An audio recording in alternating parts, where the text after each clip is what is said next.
Welcome to the brain.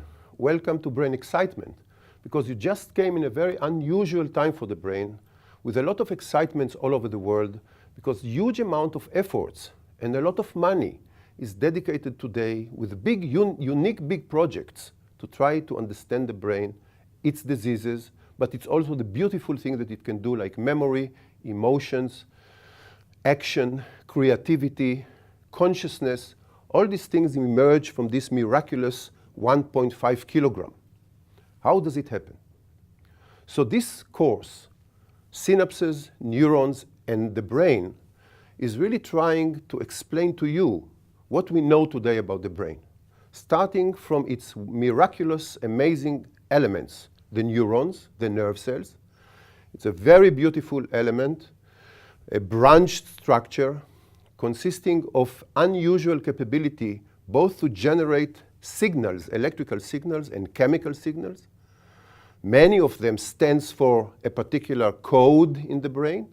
So the cell may fire, tac, tac, tac, tac, tac, tac, some electrical activity, and this electrical activity will eventually stand for moving a hand, for talking, for feeling, but not the single cell, but many cells together.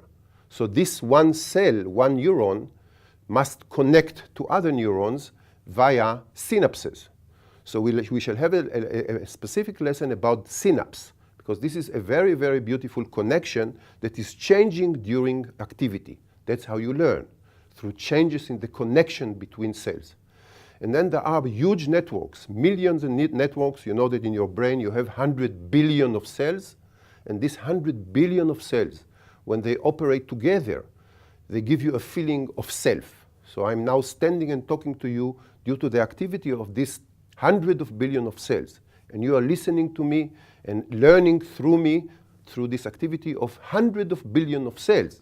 Or many, many million of cells stands for a face recognition, for movement of an arm, for a particular feeling like love or anger or memory of a particular memory. So I'm going to talk to you about networks of neurons, and in particular, a new attempt to simulate networks of neurons via a project that is called the Blue Brain Project. There will be a whole lesson on showing how do we try to simulate in the computer the activity of a network, a big network of neurons that are active together via these connections that are called synapses.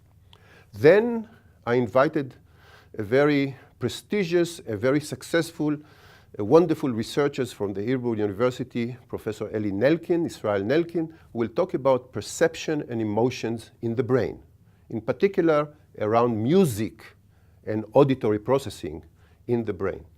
And I will end this talk, after starting with the excitement, I will end by ending with what we don't understand. What is the future of brain research? There are, of course, many things we need to understand, but the fundamental things that are completely open is the notion of consciousness. What does it mean in terms of brain research, that I'm conscious or unconscious? This, of course, has a very, very important clinical implications.